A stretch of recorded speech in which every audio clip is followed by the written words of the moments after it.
አዶናይ ማለት በምን ውስጥ እንደታሻ አታውቂም አንቺ። በምን ውስጥ ራሱን ሊያጠፋ ብሎ ነው ጋር ደውሎ ያውቃል። ድሮ ጨንቆት ምናምን ሳላውቀው እሱ ዝነኛ ሳይሆን በስልክ አዋርቷል። ኧረ እንዴ እንትን ከምጣድ ውስጥ እንጀራማ አላወጣም ይላል። ከመሶብ ውስጥ እንጀራ አላወጣም እኔ እኮ ወንድ ነኝ ይላል። ሲሪየስሊ ይረባካለው እንዴ? እናቱ እጅ አድጎ ያልጨረሰውን ወንድ በእንትን ጉዲፈቻ ተወስደዋል። በትዳር ጉዲፈቻ ተወስድና ወገብህን አስረህ ከሱ ደግሞ የሚወለዱ አሉ ጨምረ ማሳደግ ነው። ልጄ ሚስቱን ትቶ እኔ ቤት መጥቶ ምሳ ስጭኝ ቢለኝ ቀጣይ ቀን አላስገባውም ቤቴ። አሁን ሴቷ ፕሮቫይደር መሆን ጀምራለች። ኦፍ ኮርስ ሴቷ ቤቷ ማስተዳደር ጀምራለች። ሲንግል ማም ለምን በዛ? ማስተዳደር ስለምትችል አይደለም። ቆይ ሲንግል ማም የበዛው ሴቷ ራሷን እያወጣች ስለሆነ በቃ ልጆችን ማሳደግ እችላለሁ ለምን ነው ከዚህ ሰውዬ ጋር መቃጠለው? ትዳር ላይ ስንመጣ ግን ትዳር የሁለት ሰዎች መፈላለግ ነው አይደለ?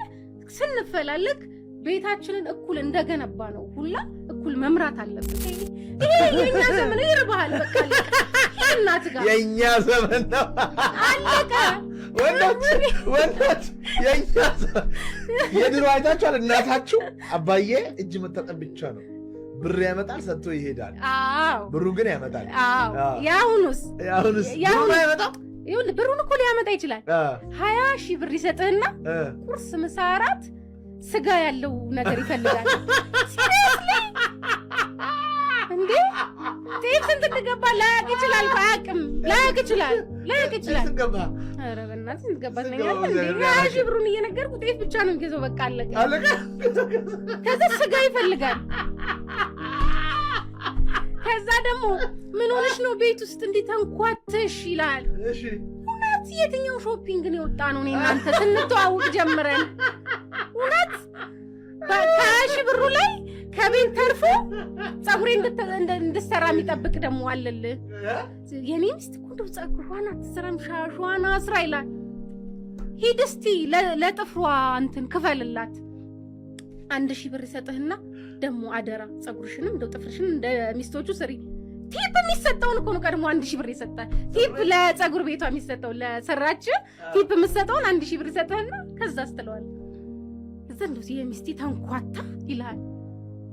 ወጥተህ ስትሰራስ በቃ ወጥታ ሰራች። አሁንማ እንትን አለች የቤቱ አባወራ ሆነች ትባላለህ። 2050 ላይ እየኖርን ነው። አዎ ፕሮቫይድ እያደረግን ነው ራሳችንን። ገባ? ስለዚህ አሁን ወንዶችም ተከተሉን። እንደዚህ አይነት ሴት እኮ አታገኝም እኮ የለችም እኮ ስለማትገኝ እኮ ነው የለችም። ፊት ለፊት እያገቡ ያሉት ፊት ለፊት የተሰለፉት ናቸው። ማን ኋላ ድረስ ይሄዳል? ታክሲስ ፊት ለፊት የተሰለፈውን አይደል ነፍሱ የሚሄደው እንዴ? ብዙ የቸኮላለ እኮ ኋላ በጣም ብዙ የቸኮላለ። እንደዚህማ ቢሆን ማኔ ወይ ሁላችንም ሳናገባ እንቀራለን ወይ ሁላችንም ከማከክ ወተን እናሳክክ ነበር እያልኩ ያለሁት። ፊት ለፊት የተሰለፉት ቅድሚያ አግኝተዋል። በቃ ማኔ ግን ሰዎች ብዙ አይነት መጥፎ ኮመንቶች ይሰጡሃልና ምንድን ነው የተሰማህ? ምንም ደስ ይለኛል። ለምን እኔ ክርስቲያን ኢየሱስ ክርስቶስ አማኝ ነኝ። ያዳነው ሰው ያላደነቀው ያዳነው ሰውዬ ማለት ስለዚህ አንዱ ትክክል ነገር እያወራው መሆኔን የማውቀው ሰው ሲተቸኝ፣ አንዱ ዋናው አይደልሽም። ብዙ መንገዶች አሉ። ሰው ሲተቸኝ መጀመሪያ መጠየቅ ያለብኝ የኔን ኢንቴንሽን ነው። ይሄን ቪዲዮ ስቀርጽ ምን ፈልጌ ነው የምቀርጸው? አንድ ነገር እኮ በነገራችን ላይ ከተማ ውስጥ እኮ በጣም ቀላል ነገር እኮ ነው። ወይኔ ልደነቅ ማስመሰል ነው በቃ፣ ሌላ ምንም አይደለም። አንድ ካሜራ ያዥ የሆነ ድሃ እየረዳው መቀረጽ ነው በቃ አለቀ። ሌላ ምንም አይደለም። ሳወራ ተጠንቅቄ ምርጥ ቃላት መርጬ ማውራት ነው በቃ። ልደነቅ ብል ኢትዮጵያ ውስጥ እኔ ቁጥር 1 የቲክቶክ ፎሎወር ያለው ሰው መሆን አያቅተኝም። ነፍሴን ግን መሸጥ አለብኝ። አዶናይ ማለት በምን ውስጥ እንደታሻ አታውቂም አንቺ። በምን ውስጥ ራሱን ሊያጠፋ ብሎ ነው ጋር ደውሎ ያውቃል። ድሮ ጨንቆት ምናምን ሳላውቀው እሱ ዝነኛ ሳይሆን በስልክ አዋርቼዋለሁ። ሰው ራሱ ቪዲዮ ሰርቷል። በምን ውስጥ ይሄ ኢትዮጵያ ሳያቅ ወጣቶችን ሰብስቦ እያስተማረ አንቺ እንደምትይው አሁን አንቺ ላታቂ ትቻለሽ እንጂ ተማሪዎችን ሰብስቦ እያሰለጠነ ማን ያዘዋል? ናና እባክህ ስልጠና አስጠልኝ ብሎ እኔ አሰልጠኝነት አውቃለሁ። እዛ እንትን እያለ ነው የምልሽ። አሁን ይሄን ሰው አያውቅም፣ ግን ከሱ ጋር የነበሩ እነዛ ልጆችን ነበሩ እሱ አሁን መጠየቅ የነበረበት። አሁን አይደለም። አሁን ጓደኛ ምናምን ቢል ውሸት ነው።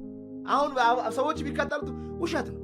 ያኔ በዛ ሰዓት ላይ እሱን ያመኑ ልጆች ነበሩ 20 ምናምን ልጆች ምናምን እሱ እዛ ሲያስተምር ቁጭ ብለው ኮርስ ወስደው ምናምን ነገር እኔም ሄጄ አሰልጠኛ አካል ገብቶሻል። በዛ ስቃይ ውስጥ አልፈው ነው አሁን የምትይበደር ሌቭል ይደርሰው። ሁሉንም ሰው ኮሜዲያን እሸቱን በየው ሁሉንም በያቸው በእንደዚህ አይነት ስቃይ ውስጥ ታሽተው ነው እዛ ቦታ ላይ የደረሱት ማለት ነው። እና ቀልድ አይደለም። አስመስለው ራሱ ፎሎወር ያላቸው ልጆች ሳር ይዚ ማስመሰሉ ራሱ በጣም ከባድ። ሮል ሞዴልሽ ማን ነው ተባልኩኝ አንድ ጊዜ። ማን ያዘዋል እሸቱ አልኩኝ። ለምን ማለት ተሳቀብኝ። እንዴት ማለት እንዴ ጀማ እንደዚህ በጀማ ቁጭ ብለን ነውና አልጠበቁኝም። ይሄ አመለካከቴን ምናምን ያውቁታልና ማን ያዘዋል እሸቱ አልኳቸው ምናምን ማለት በየምር ተሳቀብኝ በጣም እና በዛም ነው እኔ እናንተ የተገናኘው ነው በነገር ላይ እና አልኳቸው ማሱ አንቺ ስለሚጮው ነው ምናምን ሲል አንድ ፖድካስቱ ላይ ምን ሲል ሰማሁት መሰላችሁ አልኳቸው ባልጮህ ኖሮ ማን ይሰማኝ ነበር ይሄንን ያለው እናሱን መጮያ ቦታ ደግሞ እኔ እየፈለኩ ነው መጮያ ቦታ ነው ያጣሁት የጮኩለት ተሰብስባችሁ ትሰሙኛላችሁ። ዱ ዩ ቲንክ ሰነ ምግባርሽ ለዛ ፊት የሚያደርግ ይመስልሻል ወይ? እኔ አሁን ልጆቼ ላይ እየሰራሁ ስለሆነ ስንት ልጆች አሉሽ? 2 ልጆች አሉ። ስንት ዓመታቸው ነው? ትንሹ 1 ዓመት ሊሆነው ነው። ትልቋ ደግሞ 3 ዓመት ይሆናታል። እንዴት ነው እሱም ተሰደጋችሁ? ይኸውልህ ወንዱ ልጄን እንዴት ማሳደግ ፈልጋለሁ መሰለ? አሁንም ቢሆን እግዚአብሔር ቢረዳኝ ደስ የሚለኝ ለአንዲት ሴት ሚስት ለምትሆነው ሴት ባል አርጎ ማሳደግ ነው የምፈልገው። እንዴት አርግ መሰለ? አንድ ሚስቱን በምንም አይነት ሁኔታ ከማንም ጋር እንዳያወዳድራት አርጊ፣ ውድድር ውስጥ እንዳይከታት፣ ወላ ከፋሚሊ ወላ ከጓደኛ ከማንም ፕሮቴክት ሊያረጋት በቃ እንዲጠብቃት እሷ ከእግዚአብሔር የተሰጠችው እንደሆነች እንጂ ከሰው እንደተቀበለው እንደሆነ እንዲሰማው አልፈልግም። ተሰምቶሽ ያውቃል እንደዛ አንቺ? አዎ ይኸውልህ የጎደለህን ነው መሙላት የምትፈልገው ሰዎች ላይ። እኔ የጎደልኩትን ልጆቼ ላይ መሙላት እፈልጋለሁ። ከሴቷ ይልቅ ወንዱን አንዲት ሴት አለች ልጇን የምታሳድግ ዋጋ ከፍላ የምታድግ ሴት ልጅ አለች። ከብዙ ሰው ጠብቃ መከራይታ ልጄን ጎዱብኝ አልጎዱብኝ ልክ እኔ ለሴት ልጄ እንደምለው አሁን እንደምሳሳው እንደዛ ተሳስቶላት ያደገች ሴት አለች። የኔ ልጅ ነገ አድጎ ባልም ይሆናት ነገ ፊት ለፊቷ እንዲቆም ነው የምፈልገው። ፊት ለፊት እሷ ናት የምትበልጠው። እንዲ ይኸውልህ ልጄ ሚስቱን ትቶ እኔ ቤት መጥቶ ምሳ ስጭኝ ቢለኝ ቀጣይ ቀን አላስገባውም ቤቴ። ለምን ኖ ሚስቱን ትቶ አልኩ ቤት ውስጥ እሷ ሰርታለት ይኸውልህ ስማኝ ይኸውልህ ሚስቱን ይዞ ነው እንዲንቀሳቀስ የምፈልገው። እኔ ልጄ ቆይ አዳም ልጄ ሚስት አለች አይደል? አገባት አይደል? በእግዚአብሔርም ቃል በሰውም እንትን አግብቷታል አይደል? ስለዚህ እቺ ሴት የሱ ናት። የትም ቦታ ብቻውን እንዲንቀሳቀስ አልፈልግም። ብቻውን እንዲንቀሳቀስልህ ስራ ቦታው ይሄዳል። እሷም ስራ ይኸውልህ እንድትማር እንድታቅ መጀመሪያ እንዲኖራት እፈልጋለሁ። በራሷ የቆመች አቃጥላ ቢሆንስሽ የሚባል ነገር የለም። ይኸውልህ አንቺ እንደምትዩ ለምሳሌ ነው ወይ ትዳር አሁን እኔ ልጅ ቢኖረኝ አይ ዊሽ በጣም እኔ ለምሳሌ አሁን በቃ ምን አይነት ሴት እንደምትገባኝ ታውቂያለሽ? እኔ ለራሴ የሚሰጠው በቃ በጣም የምትገርም እግዚአብሔርን በጣም የምትፈራ የምታቅ ቢዝነስ ላይ በጣም ጎበዝ የሆነች ቁንጅናዋ እንደዚህ የሆነ ሪሊ እንደዛ ነው ወይ ህይወት? ቆይ እንደዛ ነው ወይ ህይወት?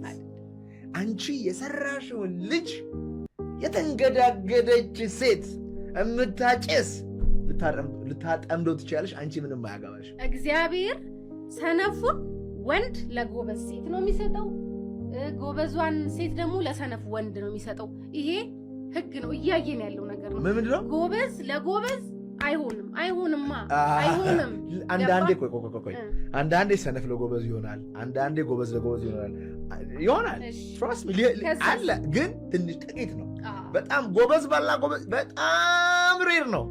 ልክ ጥሩ ሰው ሬር እንደሆነ ጻድቅ በጣም ጥቂት ወርቅ ጥቂት እንደሆነ ሁሉ እግዚአብሔር የባረከው መልካም ሚስትና መልካም ባል አለ ማህበረሰቦች ውስጥ እናያለን።